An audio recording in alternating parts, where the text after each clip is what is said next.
What's up, YouTube? This is Big Dave, the King of Scrubs here, doing another player. Shut up. Doing another player. It's the Doing another player interview / deck profile. We got locals favorite and YCS champion Courtney Waller here.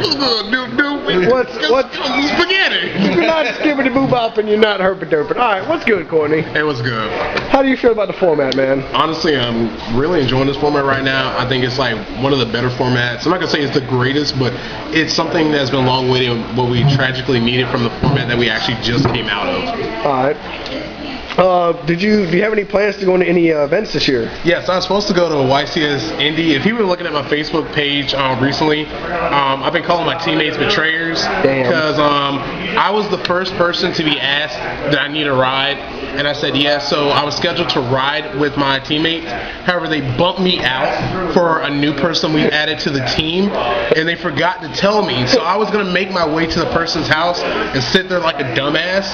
But come to find out, somebody like talked to me and stuff, and they're like, "Oh, we forgot to tell you." So I blew up on them. So they're indie, they all scrubbed out, which as a teammate I should feel horrible about.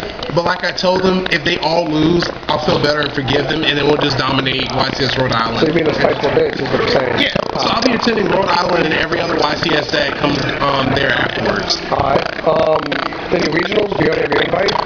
No, I don't invite only due to the fact that I'm just in the room. I will be playing the regional announcement. And as a teammate, I feel horrible about it. Definitely. But like I told them, if they all lose, I'll feel better and forgive them, and then we'll just dominate YCS Rhode Island. So you're being a spiteful bitch, is what you're saying. Yeah. So I'll be attending Rhode Island and every other YCS that comes there afterwards. Alright. Any regionals? Do you have any invite? No, I don't invite only due to the fact that I'm judging at the current moment. I will be playing at the regional in Wilson and maybe Rockville, Maryland, but definitely at Wilson. Currently I'm head judging, assistant judging all the regionals in the tri-state area. Alright, sounds pretty good. And what are you playing, man? Like, what do you feel about the #1 tier decks right now? #1 tier decks, off back windups are not for the fact that I'm trying to dick ride my friend Josh Graham, but even before he won Toronto, which I told so many people he was going to go in deep and take that, windups from the get-go because they did nothing to alter that deck other than the fact give them more advantage and more power. Coming close to them, if not right next to them, will be Dark Worlds. I have to tip my hat to Jeff Jones for the fact that if I was to go to Indy, I told everybody I'm running Dark Worlds because it's a sleeper deck.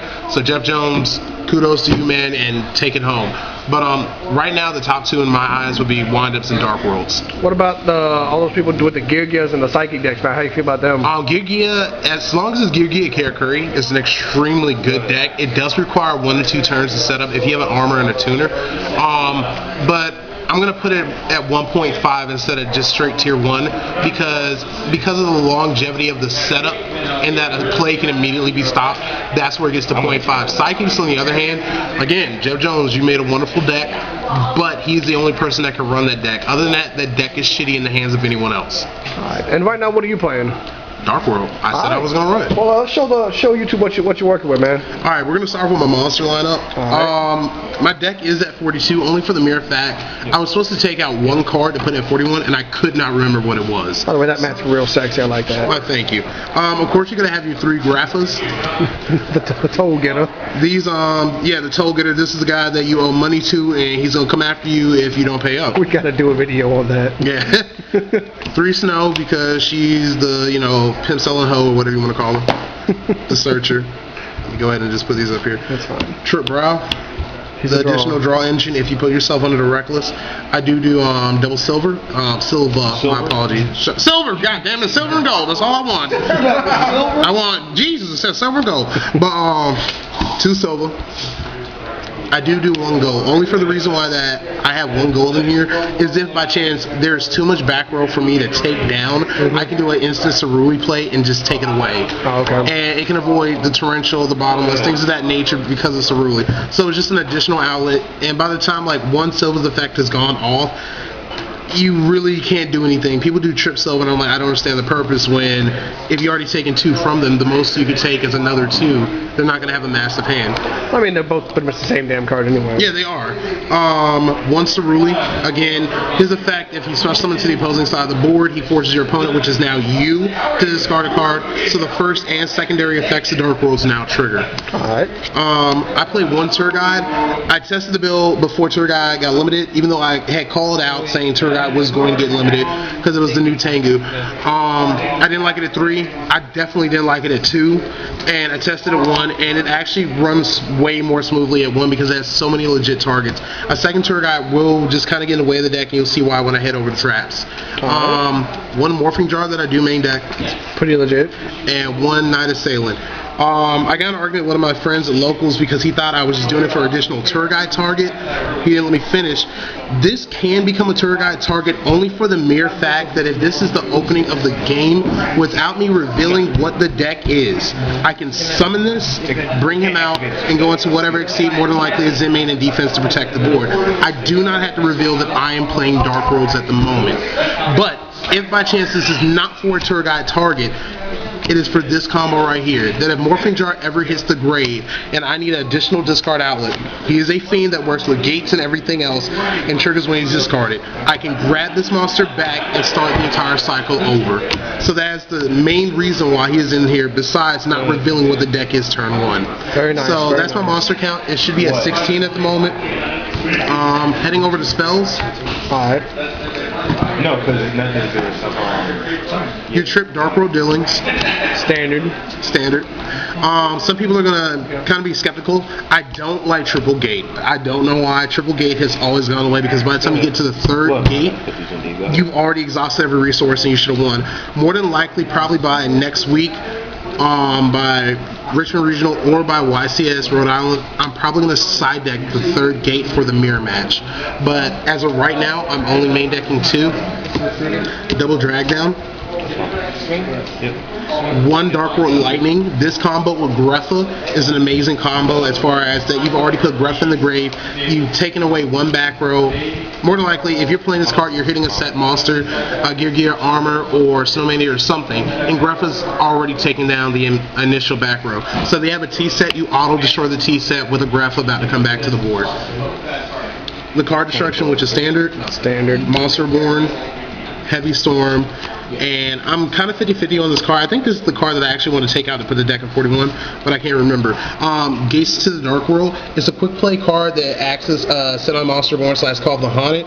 I usually trigger this card at end phase. If by chance I'm out of a monster to special summon Greffa back, at end phase I'll activate this, bring back Snow or Silva, and then during my turn put them back in hand to drop Greffa on board. It also counteracts anybody that goes Monster Born, target my Greffa. I'll just easily chain this and bring my Greffa out to neg out the Monster Born. Sounds like a pretty nice combo, boss. Thank you. Going over the traps, of course, your triple Reckless. A lot of builds don't like Reckless because they can get burnt out easily and locked out from drawing because of this card. But it's all timing and knowing when to activate this card. That is what's crucial and critical. A lot of people just don't know how to do it. Double Dimensional Prison. If I had room for 3, I definitely would go to 3. This card is one of the MVPs of the format, and I had no clue that it could come first edition. Well, I feel stupid. But no, Dimensional Prison. Oh damn! It is Ultra First Edition. Yeah, I had no clue it did. I'm kind of. You should trade me that. Put a little star over my head. The more you know. Pretty much. As everybody should know currently at this moment, Dimensional Prison again is an MVP card. Due to the fact of mass removal, I don't like Mirror Force other than main deck and windups, and that's only for the mirror match. But it's the fact that anything that's opposing that I do not want to deal with, I don't have to worry about it again. Even though I can control my opponent's grave, I can put it out of play and don't have to worry about it until they drop a Leviair. So by that time, I've already dealt with the Leviair. So Dimensional Prison. I main deck 1 skill drain. That's because of Wanda's being so prevalent the way they are. I can just immediately shut them down and just shut off all effects other than like my Sova, Night Assailant, and Morphing Jar, or Trigger Guy. But usually I've comboed out, did everything I had to do with those cards, and then I can trigger this off to like just lock my opponent out. Starlight Road, again, that's staple, no need for explanation. Solemn Judgment. I main deck one bottomless. I do side a second, which you'll see in a little bit. One torrential, only for the fact 2 torrential seemed like it was too much when I'm basically always controlling the board. One Dark Smog mained. One deck Devastation Virus. People have given me a little slag on this. Only reason why I main deck this, the only deck this does not harm is potential Rock Stun and Heroes. I don't find Heroes threatening. I don't find Heroes to be a good deck for this format.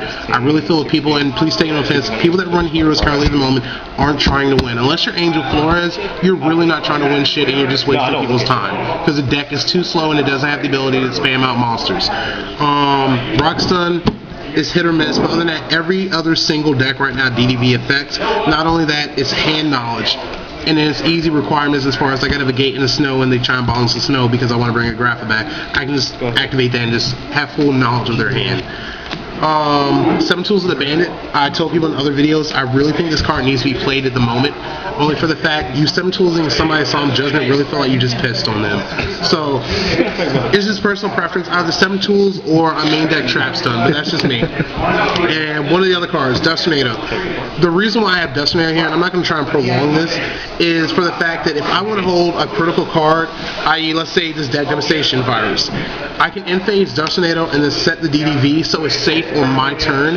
Or for instance, if somebody wants to be stupid and blind MST for no apparent reason, I'll chain the Dust Tornado to their MST and set this deck Devi so that this deck Devi is protected, and then when it's my turn I can trigger it immediately.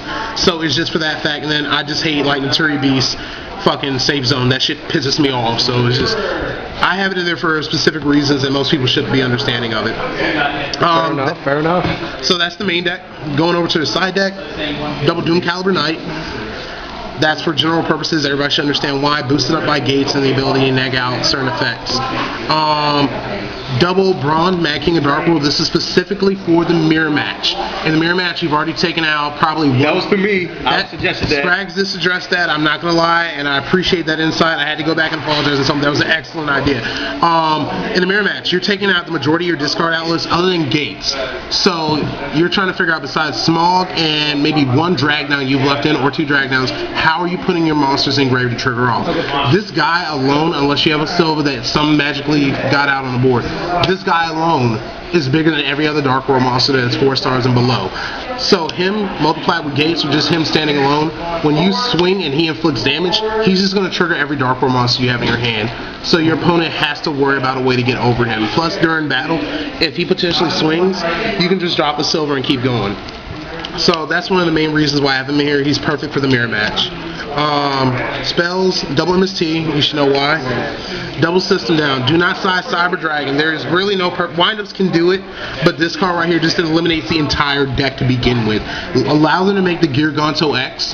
That's fine and dandy because they're not OTKing you if they make the Garganto X. Allow them to make it, get their search, and then you just system down them and take everything away from them. So you've taken the Exceed, you've taken everything engraved, they can keep the materials, because now they're left with 1 material engraved. You just shut them offline, which literally is what this card does. I side deck Dark Hole because I'm weird about it. I don't like Dark Hole main because I never find any opposition on the opposing board where everything I have is already bigger than you. And if I feel that I need to get something off board, I already have the means, so I side deck this for the mirror match or decks that can immediately spam out on the first turn, i.e. windups. Trap wise, double Trap Stun for those that go ahead and do Shadow Imprisoning Mirror or the standard stuff. Standard stuff. So I can just flip it and start going off. The secondary Bottomless, secondary Skill Drain, Eradicator Epidemic Virus. Amazing card right now. I love this card. The ability to just... If you don't know what it does, look it up. There you go. And Dark Smog, which is also for the mirror match and for windups and other decks. Alright. Sounds like a pretty good... And the extra deck's just staple stuff, you know? Yeah, everything's just staple. Like, you know what you should have in here. Yeah. Alright, man. Well, any shout-outs you want to give anybody? Of course, I always give shout-outs to my team, Team Invictus, Tyree, Tinsley, Joe Soto, Thomas Vo, everybody's Raheem, Antonio, everybody. Also introducing our new member that we technically haven't told, but it's going to be a surprise. Marshawn Young, welcome to the team and welcome to our brotherhood. So, hey, that's about it.